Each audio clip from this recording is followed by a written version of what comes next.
स्त्री रुग्णालयात झालेल्या भीषण अग्नितांडवाच्या घटनेनंतर संपूर्ण अमरावती जिल्ह्यात शोककळा पसरली आहे। या दुर्घटनेत 3 नवजात बालकांचा मृत्यू झाल्यानं नागरिकांमध्ये संतापाची लाट उसळली आहे। या घटनेच्या निषेधार्थ आज शिवसेना उद्धव बाळासाहेब ठाकरे गटाच्या उपनेत्या सुषमा अंधारे, आमदार गजानन लवटे, आमदार नितीन देशमुख यांच्यासह मोठ्या संख्येनं शिवसैनिकांनी अमरावतीच्या जिल्हा स्त्री आणि सामान्य रुग्णालयात धडक दिली।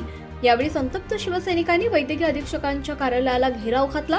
कार्यालयाबाहेर शिवसेनेच्या कार्यकर्त्यांनी जोरदार घोषणाबाजी करत प्रशासनाविरोधात तीव्र संताप व्यक्त केलाय।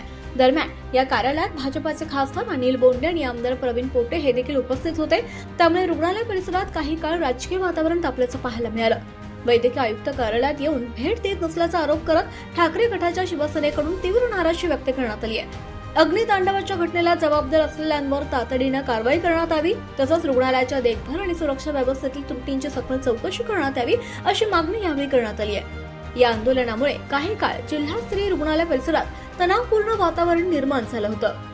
सर्वसामान्य लोक येतात, मोठे लोक येतात काय, मग त्याच्यावर जे लोकांनी निष्काळजीपणा केला, जे ऑडिट व्हायचं होतं ते लवकर झालं नाही, तुमच्याच मतानं बोललं गेलं आहे, तर ते ऑडिट जर झालं असतं तर जीवितहानी आपली झाली नसती, 3 बाळ आपले मृत्युमुखी पडले नसते। माझं एक मत आहे, त्या ज्या लोकी त्याच्यामध्ये दोषी आहे त्याच्यावर गुन्हा दाखल झाला पाहिजे आणि त्याची चौकशी झाली पाहिजे, एवढं म्हणणं आहे।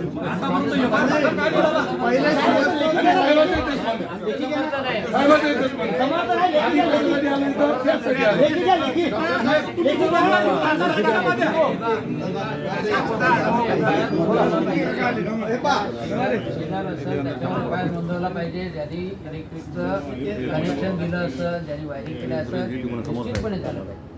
कंपनी ब्लॅकलिस्टवर टाकून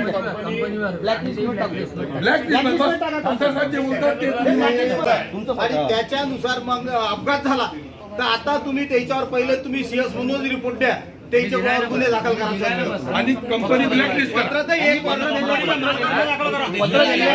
पत्र कुणीच ते विचारा, एक महिना झाला पत्र दिलं बांधकाम विभागाला घ्यायचे रस्ते पाहिजे, त्याच्याही रस्ते पाहिजे कॉपी एक द्या, मी मुख्यमंत्र्यांशी बोलतो। हॅलो मी मुख्यमंत्री